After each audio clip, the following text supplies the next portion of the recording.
अस्सलाम वालेकुम students, welcome to my YouTube channel. आज हम करने वाले हैं चैप्टर 5 की एग्जांपल्स। इस वीडियो में इंशाल्लाह मैं आपको सारी एग्जांपल्स है वो कवर करवा दूंगी। चलिए स्टार्ट करते हैं। बिस्मिल्लाहिर्रहमानिर्रहीम। अच्छा, सबसे पहले हमारे पास है एग्जांपल 5.1। इसका मैं आपको सबसे पहले स्टेटमेंट समझाऊंगी एंड देन मैं आपको बताऊंगी इसका सोल्यूशन हमने कैसे करना है। चलिए स्टार्ट करते हैं। स्टेटमेंट में हमें गिवन है कि a person does 200 joule of work in pushing a carton through a distance of 5 metre. How much force is applied by him. ठीक है, अब उन्होंने कहा है कि एक आदमी है, उसने 200 जूल का वर्क जो है वो डन किया। कार्टन एक डब्बा होता है, इसमें सामान वगैरह हमारे पास होता है, और उस डब्बे पे उसने फोर्स लगाई है, ठीक है, उसकी वजह से क्या हुआ है कि डिस्टेंस जो है 5 मीटर का कवर हो गया। अब फोर्स जो उसने लगाई है वो हमने फाइंड करनी है। एक आदमी ने 200 जूल का वर्क जो है वो डन किया है और वो इस कार्टन को खींच रहा था, पुश कर रहा था, खींच रहा था। तो डिस्टेंस जो है वो 5 मीटर उसने कवर कर लिया। अब वो फोर्स जो उस पर अप्लाई हो रही है वो कितनी ज़्यादा है, ठीक है। अब हम इसको सॉल्व करेंगे। स्टूडेंट्स, जब भी मैं न्यूमेरिकल आपको करवाती हूँ, मैं आपको बार बार न्यूमेरिकल सॉल्व करने का तरीका बताती हूँ। प्लीज़, न्यूमेरिकल सॉल्व करने का एक मेथड होता है, क्योंकि ये जो है इसमें 100% मार्क्स होता है, न्यूमेरिकल्स में 0 मार्क्स होते हैं। फीस वाली तो कोई बात ही नहीं होती है। तो अगर आप इस मेथड से करेंगे तो इवन अगर आपके कोई गलत भी आंसर भी गलत आ जाए तो आपको मार्क्स जो है वो मिल जाते हैं। 200 जूल जो है वर्क, सबसे पहले हम वो चीज़ लिखते हैं जो हमें स्टेटमेंट में गिवन होती हैं। स्टेटमेंट में जो हमें बातें बताई गई होती हैं, जो हमें वैल्यूज़ गिवन होती हैं, हम गिवन में वो लिखते हैं। वर्क 200 जूल आएगा हमारे पास, फिर हम डिस्टेंस लेंगे, ये हमारे पास 5 मीटर आ जाएगा, ठीक है। अब टू फाइंड, हमने फाइंड क्या करना है, ठीक है, फोर्स फाइंड करनी है, ठीक है, फोर्स हमने फाइंड करनी है। अब हम यहाँ पे लिखेंगे सोल्यूशन, ठीक है। सोल्यूशन में हम जो है इसको सॉल्व करेंगे। ऐसे जो एग्जामिनर उसको पता होता है कि आपको गिवन का भी पता है, आपको फाइंड का पता है। सोल्यूशन में अगर आप थोड़ा बहुत ऊपर नीचे हो जाते हो, फॉर्मूला गलत लगा लेते हो या आंसर गलत लगा लेते हो, तो आपको 1 नंबर या 2 नंबर तो उसके मिल ही जाएंगे, ठीक है। तो इसका ये मतलब नहीं आपने सोल्यूशन गलत करना है, सोल्यूशन ठीक ही करना है। फोर्स मल्टीप्लाई बाय एस, ये हमारे पास जो है फॉर्मूला है, राइट। वर्क हमारे पास था 200 जूल, ठीक है।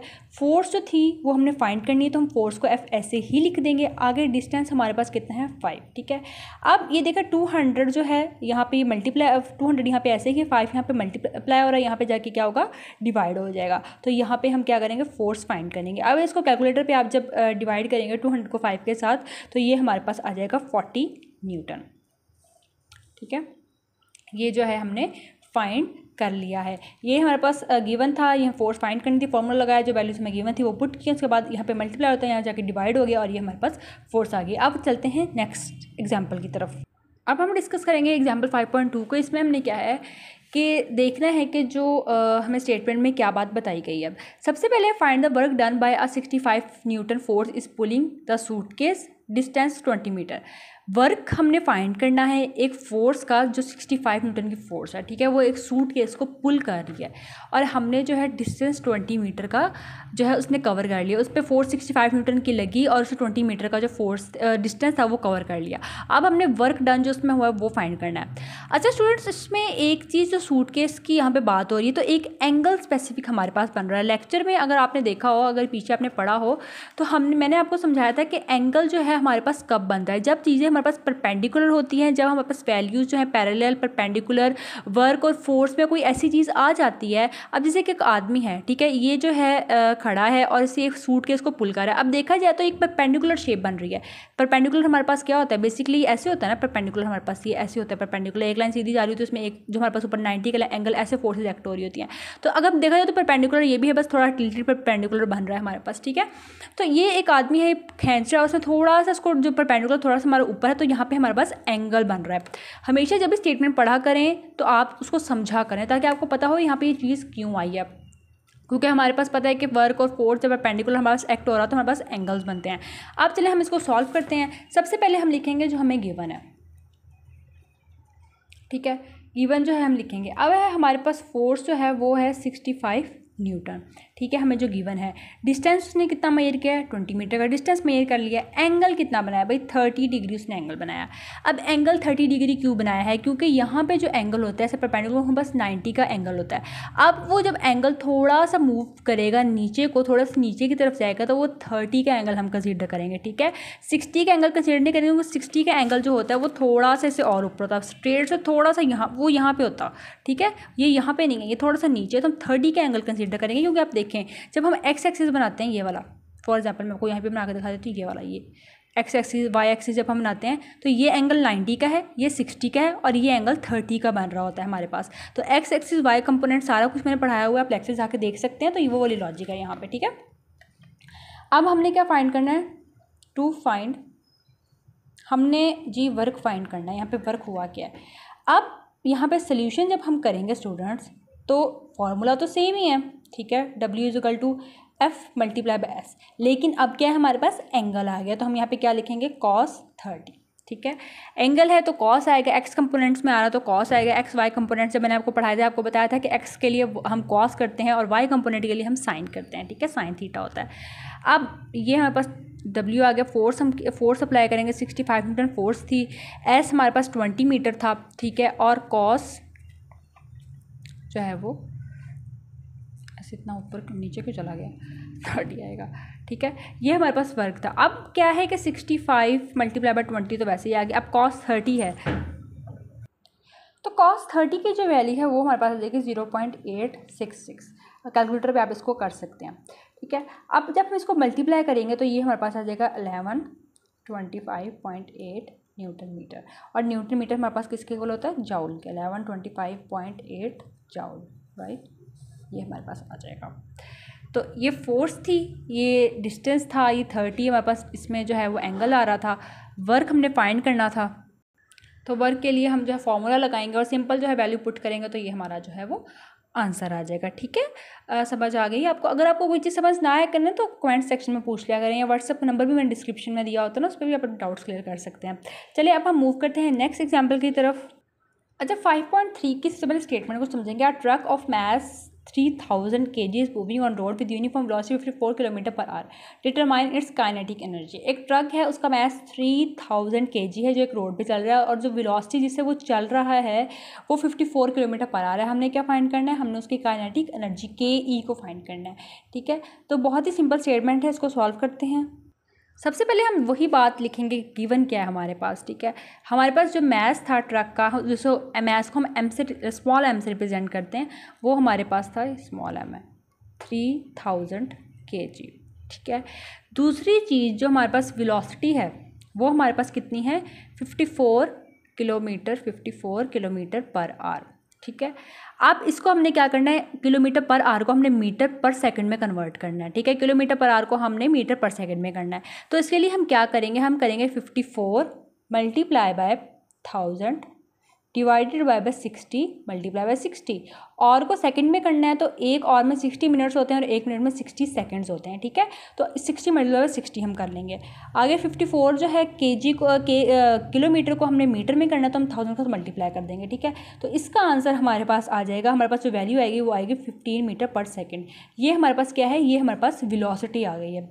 अब हमने फाइंड क्या करना है, टू फाइंड काइनेटिक एनर्जी, ठीक है। ये आप EK भी लिख सकते हो, दोनों तरह लिख सकते हो, ठीक है, इट्स ओके, दोनों एक ही चीज़ है, ये ना समझने लगा चीज़ है, एक ही चीज़ फाइंड करनी है।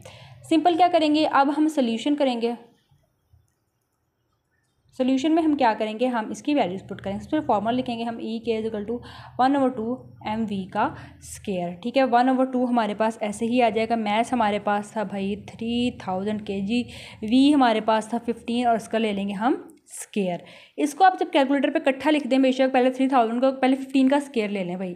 15 का स्केयर जो है इसको लिए बगैर आपने नहीं करना, बल्कि मैं आपको कैलकुलेटर पे करके बता देती हूँ।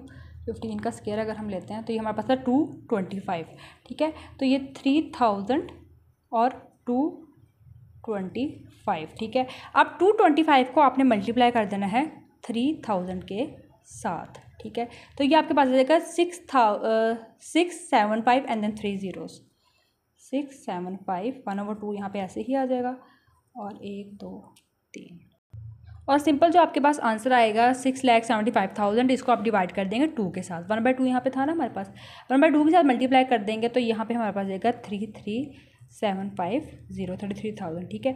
अब आप इसको ऐसे भी लिख सकते हैं, ये आपके पास EK आ गया। आप इसको पॉइंट में साइंटिफिक नोटेशन में भी लिख सकते हैं। सिंपल क्या करेंगे, हम इसको करेंगे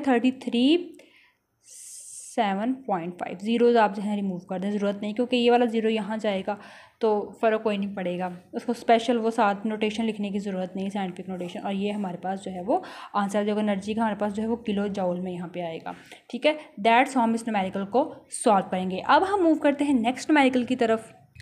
5.4 न्यूमेरिकल है। A ball of mass 180 gram was thrown vertically upward to a height of 12 metre, find the potential energy. यहाँ दूसरे लास्ट न्यूमेरिकल में 5.3 में हमने काइनेटिक एनर्जी फाइंड की थी, अब हमने पोटेंशियल एनर्जी फाइंड की। ये वाला टॉपिक जब मैंने आपको पढ़ाया था, मैं आपको बताया था उसको कैसे ड्राइव करना है, सॉरी। तो अगर आपने वो टॉपिक नहीं देखा तो आप जाके चैनल पे देख सकते हैं। चलिए हम इसको सॉल्व करते हैं। एक बॉल जो है वो मैस है 180 ग्राम की, उसको वर्टिकली अपवर्ड फेंका गया है, अपवर्ड फेंका गया है 12 मीटर पे। हमने उसकी पोटेंशियल एनर्जी को फाइंड करना है जो उस बॉल ने गेन की है, ठीक है। अब जो है हम इसको सॉल्व करना स्टार्ट करते हैं। सबसे पहले हम लिखेंगे कि इसमें गिवन क्या है हमारे पास, ठीक है। तो हम लिखेंगे मैस इज इक्वल टू 180 ग्राम, और इस ग्राम को जो है हम किस में कन्वर्ट कर देंगे, हम इसको केजी में कन्वर्ट कर देंगे, तो 0.18 kg आ जाएगा। 180 को आप डिवाइड कर देंगे 1000 के साथ, ठीक है। तो ये हमारे पास क्या आ जाएगा, 0.18 kg आ जाएगा हमारे पास। नेक्स्ट जो है इसमें हमें गिवन है हाइट, ये है 12 मीटर हमारे पास, ठीक है। और अब हमने इसमें फाइंड क्या करना है, टू फाइंड भाई हमने इसमें करना है पोटेंशियल एनर्जी EP, ठीक है। और जो है ग्रेविटी हमारे पास 10 ms-2 है। अब यहाँ पे ग्रेविटी वाला फैक्टर क्यों है, ग्रेविटी वैसे हम यहाँ पे लिखेंगे 10 ms-2, मैंने हमें यहाँ पे लिख दिया 10 ms-2। ग्रेविटी वाला फैक्टर क्यों है, स्टूडेंट जब कोई बॉल ऊपर अपवर्ड फेंकी जाती है तो वो ग्रेविटी जो है वहाँ पे एक्ट हो रही होती है। अब कोई बॉल ऊपर फेंकी गई है, ठीक है, अगर कोई बॉल जो है वो ऊपर थ्रो की गई है तो उस पर तो जाहिर बात है ग्रेविटी एक्ट होगी, क्योंकि कोई चीज़ नीचे आ रही है, कोई चीज़ ऊपर जा रही है, तो उस पर जो है ग्रेविटी एक्ट होती है, तो ग्रेविटी वाला फैक्टर आएगा। और वैसे भी फॉर्मूले में हमारे पास mgh वाली चीज़ आ जाती है, तो जाहिर सी बात है हमें g तो चाहिए, और तो g की वैल्यू तो हम पुट करेंगे ही वैसे, लेकिन मैं आपको वैसे बता रही हूँ कि जब भी कोई चीज़ ऊपर या नीचे जा रही होती है, या कोई चीज़ जो है वो एक तरह से कोई हाइट अटेन कर रही होती है, तो वहाँ पे ग्रेविटी का फैक्टर आ जाता है, ठीक है। अब हम इसका सोल्यूशन करेंगे, तो ये हमारे पास आ जाएगा EP is equal to mgh, ठीक है। EP यहाँ पे हमारे पास ऐसे ही आ जाएगा, मैथ्स हमने किया था 0.18, ठीक है। और उसके बाद था हमारे पास 10 ग्रेविटी आ गई, हाइट जो थी वो हमारे पास थी 12 मीटर, हाइट एन लग रहा है एच चाहिए, अच्छा EP था। इन तीनों को जब आप मल्टीप्लाई करेंगे कैलकुलेटर पे इकट्ठा, तो ये आपके पास आ जाएगा 21.6 जाउल, राइट। तो ये हमारे पास जो है पोटेंशियल एनर्जी हमने फाइंड कर ली है बॉल की। अब हम मूव करेंगे नेक्स्ट एग्जांपल की तरफ। ओके स्टूडेंट्स, अब 5.5 न्यूमेरिकल में हमारे पास एग्जांपल में क्या गिवन है, उन्होंने कहा एक 1000 kg कार है जो कि मूव कर रही है एक्सेलरेशन 4 मीटर पर स्क्वायर सेकंड से, उसने डिस्टेंस कवर किया है 50 मीटर का 5 सेकंड के अंदर, ठीक है। तो what is power generated by it's engine, उसके इंजन से कितनी पावर जनरेट होगी। 1000 kg की कार है जो कि मूव कर रही है, एक्सेलरेशन 4 मीटर पर सेकेंड है, वो डिस्टेंस कवर कर रही है 50 मीटर का कितने टाइम में, सिर्फ 5 सेकेंड में। तो हमने क्या फाइंड करना है, हमने पावर फाइंड करनी है। अब हम इसका सल्यूशन करेंगे। सबसे पहले है हमारे पास गिवन, ठीक है। गिवन हमारे पास क्या है, गिवन में हमारे पास है मैस, वो हमारे पास कितना था 1000 kg कार का जो मैस था हमारे पास। नेक्स्ट हमारे पास थी एक्सेलरेशन, वो हमारे पास थी 4 मीटर पर स्क्वायर सेकेंड, ठीक है। देन हमारे पास था डिस्टेंस, वो था हमारे पास 50 मीटर, ठीक है। और टाइम हमारे पास कितना था 5 सेकेंड, राइट। अब आपने क्या करना है, अब हमने टू फाइंड क्या करना है, हमने पावर फाइंड करनी है, ठीक है। अब हम सोल्यूशन करते हैं इसका, पावर हम फाइंड कैसे करेंगे। स्टूडेंट सबसे पहले हमें पावर का जो है फॉर्मूला जो हमें पता होना चाहिए। पावर का फॉर्मूला हमारे पास क्या है, हमारे पास पावर का फॉर्मूला है W/T, वर्क ओवर टाइम, ठीक है। अब इसमें देखा जाए तो हमें वर्क जो है गिवन नहीं है। सबसे पहले हम क्या फाइंड करेंगे, हम वर्क को फाइंड करेंगे। वर्क को फाइंड करने के लिए कौन सा फॉर्मूला होता है हमारे पास फॉर्मूला होता है W × W is equal to F × S, ठीक है। अभी इसका वर्क का फॉर्मूला है, आप वर्क पे जो अपने हमें फोर्स चलें, एस तो हमें गिवन है, ठीक है। अब हमें फोर्स भी गिवन है सब, तो इससे पहले हम क्या फाइंड करेंगे, हम जो है फोर्स फाइंड करेंगे। अब देखिए बेसिकली फॉर्मूला हमारे पास ये था, लेकिन हमारे पास वर्क नहीं था, हमने वर्क का फॉर्मूला देखा, हमने देखा कि हमारे पास वर्क वाली चीज़ें हैं कि नहीं है, फोर्स नहीं थी। अब फोर्स फाइंड करेंगे, सबसे पहले हम क्या फाइंड करेंगे, फोर्स फाइंड करेंगे, क्योंकि हम नीचे से ऊपर की तरफ जाएंगे, ठीक है। तो यहाँ से हम क्या करेंगे, F इजिकल टू ma। अब देखिए फोर्स की दोनों चीज़ें हमारे पास, मैस भी है गिवन, एक्सेलरेशन भी गिवन है। अगर इनमें से कुछ गिवन ना हो तो फिर हम इसको भी फाइंड करते हैं, बस यही फाइंड करते रहते हैं हम। तो इसीलिए अल्लाह का शुक्र है उन्होंने हमें दिया हुआ है। अब जो है मैस हमारे पास क्या हो गया, ये हमारे पास हो गया 1000, एक्सेलरेशन की जितनी 4 हमारे पास आ गई। तो इन दोनों को जब मल्टीप्लाई करेंगे तो कितना हो जाएगा, 4000 न्यूटन, क्योंकि फोर्स का जो ऐसा यूनिट क्या होता है, न्यूटन होता है, राइट। तो अब क्या है, फोर्स फाइंड कर ली हमने, अब हम इस फोर्स को, इस वर्क में ये हमारा काम जो है वो डन होगा, ये फॉर्मूला डन होगा, इसको कट कर देते हैं। अब हम क्या करेंगे, work equal to force multiply by S, ठीक है। वर्क है, फोर्स हमारे पास थी 4000, मैं डायरेक्ट वैल्यूज पुट कर रही हूँ। एस हमारे पास कितना था, 50। इन दोनों को जब हम मल्टीप्लाई करेंगे तो ये हमारे पास आ जाएगा 2 मल्टीप्लाई 10⁵ जूल। असल में इसकी वैल्यू बहुत बड़ी आएगी, 200000 इस तरह आ रही है। तो हम सिंपल इसको साइंटिफिक नोटेशन में जो है वो लिख देंगे, 1 2 3 4 5 जीरो से, तो हमने सिंपल इसको सिंपल साइंटिफिक नोटेशन में लिख दिया। आप चाहें इसको ऐसे भी लिख सकते हैं, इस तरह जीरोस लगा के और करके, लेकिन ऐसे क्या है कि गलती हो जाती है अक्सर, तो इसलिए सिंपल इसको साइंटिफिक नोटेशन में लिख लें, आपके लिए ज़्यादा ईजी होगा। हमने वर्क फाइंड कर लिया, ये फॉर्मूला काट दें, वर्क भी आ गया। अब क्या फाइंड करना है, अब असल काम करना है, हमने पावर फाइंड करनी है, वर्क ओवर टी। डब्ल्यू क्या है हमारे पास, ठीक है। डब्ल्यू था हमारे पास भाई, ये था हमारे पास 2 मल्टीप्लाई बाय 10⁵ ठीक है। और टाइम हमारे पास क्या है, 5 सेकेंड है, ठीक है।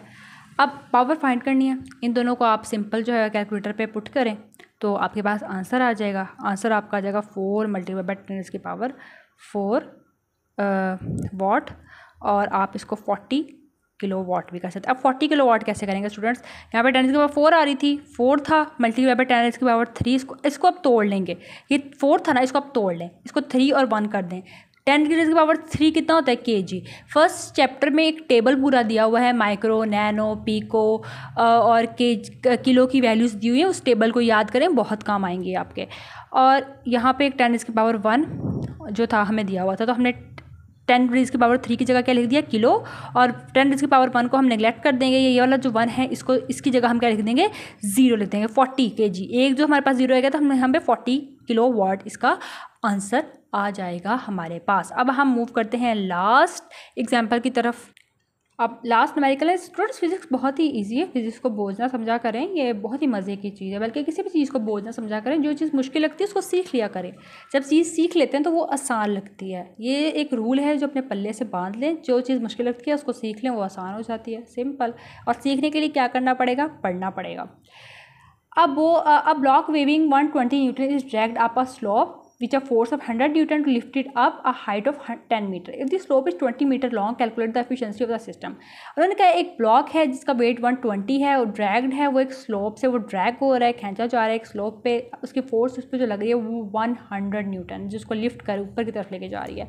और हाइट है हमारे पास, जितनी स्लोप ऊपर जा रहा है वो हाइट कितनी है, 10 मीटर, ठीक है। कैलकुलेट क्या करनी है, एफिशिएंसी ऑफ सिस्टम को हमने कैलकुलेट करना है। अब हम इसको सॉल्व करते हैं। सबसे पहले है गिवन हमारे पास क्या है, हम लिखेंगे जो हमारे पास चीज़ें गिवन है, ठीक है। वर्क कितना था, 120 न्यूटन है हमारे पास, ठीक है। फोर्स कितनी थी, 100 न्यूटन थी हमारे पास। हाइट कितनी है, एस कितनी है, 20 मीटर, और डिस्टेंस, एस डिस्टेंस होता है, हाइट कितनी थी, 10 मीटर। फाइंड क्या करना है हमने उसकी एफिशिएंसी फाइंड करनी है, एफिशिएंसी परसेंटेज फाइंड करनी है, ठीक है। टू फाइंड भी लिख दें यहाँ पे, ठीक है। एफिशिएंसी को हमने फाइंड करना है। अब स्टूडेंट्स एफिशिएंसी के लिए जो है सबसे पहले हमें जो फॉर्मूला चाहिए होता है, सोल्यूशन में मैं आपको फॉर्मूला लिख कर बताती हूँ, ये भी पीछे वाले की तरह ही होगा। एफिशिएंसी के लिए मैं सिर्फ परसेंटेज का साइन लगा रही हूँ। एफिशिएंसी के लिए हमें क्या चाहिए होता है, ठीक है, यूज़फुल आउटपुट एनर्जी, ठीक है, एनर्जी चाहिए होती है, और इसमें हमें चाहिए होती है टोटल इनपुट एनर्जी, ठीक है, टोटल इनपुट एनर्जी और यूज़फुल आउटपुट एनर्जी। अब इसमें हमें तो एनर्जी गिवन ही नहीं है। अब हम देखेंगे हमारे पास एनर्जी का फॉर्मूला क्या होता है। एनर्जी अगर फाइंड करनी है तो हमें लिखना पड़ेगा WH। अब हमारे पास एज तो गिवन है लेकिन हमारे पास वर्क नहीं है, तो हम क्या करेंगे, सबसे पहले वर्क फाइंड करेंगे। तो वर्क का फॉर्मूला क्या होता है, F × S। अब इसके लिए F पे दिया है, S पे दिया है, तो हम सिंपल वैल्यूज पुट करेंगे। सबसे पहले हम नीचे से शुरू करेंगे, तो यहाँ पे हमारे पास क्या आ जाएगा, W = F × S। W यहाँ पे ऐसे ही आ जाएगा। फोर्स जो थी वो हमारे पास थी 100 न्यूटन, ठीक है। S हमारे पास कितना था, 20 था। तो इन दोनों को जब आप मल्टीप्लाई करेंगे तो ये हमारे पास हो जाएगा 2000 जूल, राइट। तो ये हमारे पास क्या हो जाएगा, कट हो जाएगा। ये हमने कर लिया। अब हम एनर्जी फाइंड करेंगे। एनर्जी है W, एज है हमारे पास, ठीक है। W भाई क्या है हमारे पास, W जो है वो है हमारे पास, ये W जो है वेट है। यहाँ पे मैंने गलती से वर्क बोल दिया था, ये वेट है हमारे पास, ठीक है, ये वेट है। अब वेट जो है वो था हमारे पास 120, ठीक है, और हाइट हमारे पास कितनी थी, 10। इन दोनों को आप मल्टीप्लाई करेंगे। अब ये कितना है, 1200 क्या हो जाएगा हमारे पास, जाउल हो जाएगा। 1200 जाउल ये हो गया। अब आप पूछेंगे कि हमने फिर ये क्यों फाइंड किया। अगर हमने एनर्जी, अगर हमारे पास गिवन ही था, वेट था, एनर्जी, हम डायरेक्ट एनर्जी पुट करते। टोटल इनपुट एनर्जी वर्क के इक्वल होती है, तो हमने इसके लिए इसको फाइंड किया। 2000 हमने इसके लिए फाइंड किया इसको। एफिशिएंसी है, डायरेक्ट वैल्यूज पुट करेंगे। 2000 जो हमें टोटल इनपुट एनर्जी है उसको पुट करेंगे, ठीक है। और जो हमारे पास यूज़फुल आउटपुट थी वो हमारे पास कितनी, 1200। एनर्जी हमारे पास 1200 थी, मल्टीप्लाई बाय 100 करेंगे। कैलकुलेटर पे आप वैल्यू पुट करेंगे तो आपके पास कितना आ जाए। पहले इन दोनों को डिवाइड करेंगे, फिर मल्टीप्लाई करेंगे 100 के साथ, 20। तो इसको जब आप मल्टीप्लाई करेंगे और तो हमारे पास कितना आ जाएगा, 60% हमारे पास इसकी क्या आ जाएगी, एफिशिएंसी आ जाएगी। मतलब जो वर्क हो रहा था, सिस्टम में हो रहा था, जो वो पुल कर रहा था, तो उसकी एनर्जी क्या थी, वो हमारे पास 60% थी, ठीक है। तो स्टूडेंट्स आज की वीडियो के लिए इतना ही। नेक्स्ट वीडियो में इंशाल्लाह जो है मैं आपको कवर करवाऊँगी न्यूमेरिकल्स। मुझे एक DM आया था कि आप एक्सरसाइजेस भी करवाया करें, पर स्टूडेंट्स अभी मैं एक्सरसाइजेस नहीं कवर करवा रही, वो इंशाल्लाह मैं चैप्टर के एंड पे जो है वो अपलोड करूँगी। जब भी कोई चैप्टर, सारे चैप्टर से एक दफ़ा हम इंशाल्लाह कवर कर लेंगे तो उसके बाद जो है मैं आपको सारी एक्सरसाइजेस भी एक दफ़ा कवर अप करवा दूँगी, ठीक है। लेकिन अभी ये ज़्यादा इंपॉर्टेंट है इसलिए मैं आपको इस पर फोकस करवा रही हूँ। तो आज की वीडियो के लिए इतना ही। मिलते हैं नेक्स्ट वीडियो में इंशाल्लाह न्यूमेरिकल्स के साथ। तब तक अपना ख्याल रखिएगा, दुआ में याद रखिएगा। अल्लाह हाफिज़।